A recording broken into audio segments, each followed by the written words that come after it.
اگر ماں باپ دن رات نیکیوں میں گزارتے ہیں، اولاد خواجہ معین الدین چشتی اجمیری کی صورت میں پیدا ہوتی ہیں، اگر مائیں صدقے یا رسول اللہ کی لوری اپنی اولادوں کو دیتی ہیں، اللہ کی عزت کی قسم بیٹے امیر المجاہدین جیسے پیدا اور وہ مرد مجاہد پیدا ہوتے ہیں۔ آج دنیا کی پاس طاقت موجود ہے، اسرائیل کے خلاف کوئی بولنے والا نہیں ہے، فلسطین میں حق میں کوئی بولنے والا نہیں ہے۔ آج میں جب سوچتا ہوں میرا سینہ کلیجہ باہر آتا ہے، میں کہتا ہوں کاش وہ مرد مجاہد امیر المجاہدین اگر ہوتے جنہوں نے فرمایا دنیا مخالف ہوتی ہے تو ہو جائے،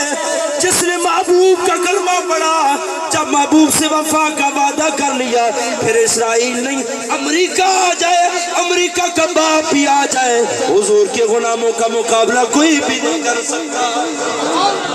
اور دنیا نے دیکھا ہے، میں نے آنکھوں سے دیکھا، جب 12,000 شل آ کے امیر المجاہدین کو نشانہ بنایا گیا، اللہ کی عزت کی قسم میں اس وقت چھوٹا تھا، لیکن میں نے آنکھوں سے دیکھا، میرے بابا جی کی زبان پہ یہ جملہ نہیں آیا کہ میری ویل چیئر اتار کی خیمے کے اندر لے جاؤ، بلکہ بابا جی فرماتے ہیں، فرمایا جنہوں اگو ہٹ جاؤ، جو آتا ہے میرا مقابلہ کرنے کے لیے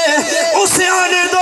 یزید حسین کے مقابلے میں آیا، نام یزید کا مٹا، حسین کا نام کامیاب رہا۔ آج جو حسین کے خادم سے ٹکرائے گا وہ خود ریزہ ہو جائے گا، لیکن حسین کے خادم کا مرتبہ دنیا میں بھی بلند ہوگا، آخرت میں بھی بلند ہوگا۔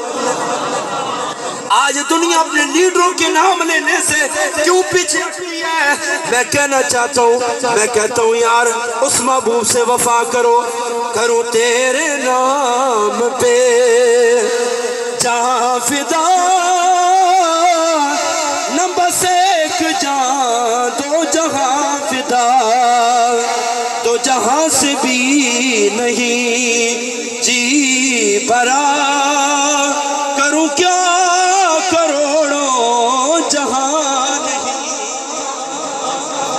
مولانا حسن رضا خان فرماتے ہیں، یہ کریم ہے وہ سرور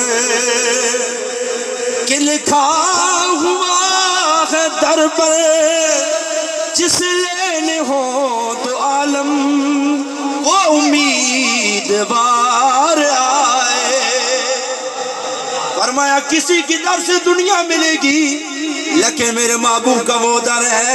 جب بندہ اس در پہ آتا ہے اللہ دنیا بھی کامیاب کرتا ہے، آخرت بھی کامیاب فرماتا ہے۔ اللہ تعالیٰ کی بارگاہ کے اندر دعا ہے، اللہ تعالیٰ ہم سب کی حاضری کو اپنی بارگاہ میں قبول و منظور فرمائے، اور مرحومہ کے اصالِ ثواب کے لیے محفل کی گئی، اللہ تعالیٰ مرحومہ کو بے حساب مغفرت فرمائے، ان کی تمام لغزشیں خطائیں دور فرمائے، اللہ تعالیٰ ان کو محبوب علیہ السلام کی شفاعت کبریٰ نصیب فرمائے۔ وآخر دعوانا ان الحمدللہ رب العالمین۔ محبوب کے وسیلے سے دعا کرتا ہوں مجھے آنکھیں عطا فرما۔ راوی فرماتے ابھی تک اس نابینا آدمی نے ہاتھ نیچے نہیں کیے، اللہ نے پہلے ہی جنت عطا فرما دی، پہلی آنکھیں عطا فرما کے اعلان کیا، آنکھیں تو کوئی شے نہیں ہے، جو جنت تقسیم کرتا ہے وہ آنکھیں بھی عطا فرما دیتا ہے۔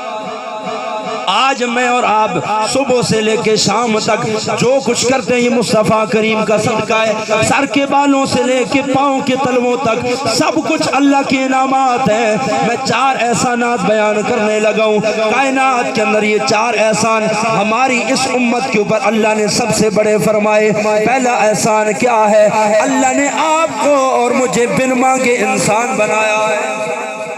حالانکہ وہ ان اللہ علی کل شیء قدیر ہے، بنانے پہ آتا، بندر و خنزیر بنا دیتا، کوئی کتا و بلہ بنا دیتا، کوئی درندہ بنا دیتا، کوئی پرندہ بنا دیتا۔ آپ نے اور میں نے تمنا نہیں کی، نہ ماں کے پیٹ کے اندر تمنا کی، نہ باپ کی پشت کے اندر تمنا کی، یہ فقط اس مالک کا کرم ہے کہ اس نے یہ فضل فرمایا ہم سب کو بن مانگے انسان بنایا۔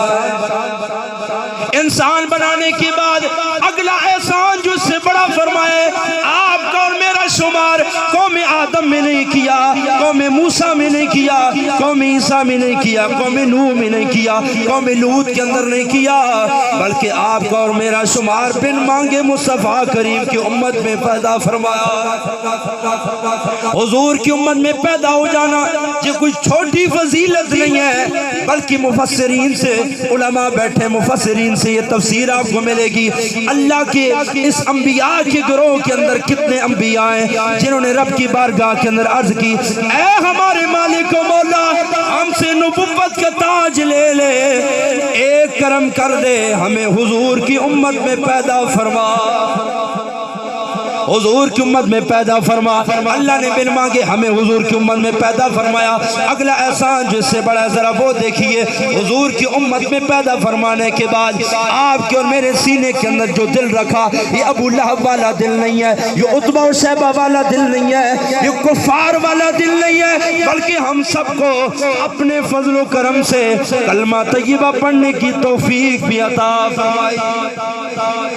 کلمہ طیبہ پڑھنے کے بعد اگلا جو احسان فرمایا وہ کتنا عظیم ہے، ان سب احسانات سے بڑھ کے ہے، انسان بنایا، احسان کیا، اس کے بعد حضور کا کلمہ پڑھنے کی توفیق عطا فرمائی ہے، حضور کی امت میں پیدا فرمایا۔ اگلا احسان سن کے سنی مچل جا،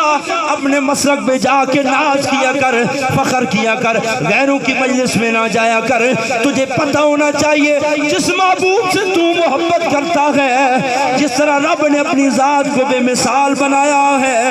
اپنے محبوب کی ذات کو بھی بے مثال بنایا ہے۔ کتنا بڑا احسان فرمایا۔ حضور کا کلمہ پڑھانے کے بعد احسان عظیم یہ فرمایا، ہمیں ان لوگوں کے اندر پیدا نہیں کیا جو کہتے ہیں حضور کو تو دیوار کے پیچھے کا علم نہیں، ان کے پاس جتنا علم ہے اتنا تو شیطان کے پاس بھی ہے، بچوں کے پاس بھی ہے۔ یہ اللہ نے ہم پر احسان کیا کہ کلمہ طیبہ پڑھنے کا موقع عطا فرمانے کے بعد ہم سب کو اعلیٰ حضرت امام احمد رضا بریلوی کے مسلک میں پیدا فرمایا، اعلیٰ حضرت علیہ رحمہ کے مسلک میں پیدا فرمایا۔ بابا بلے شاہ قصوری بول پڑے، آپ فرماتے ہیں جس دل اندر ہو عشق نہ رچے تے کتے اس تو چنگے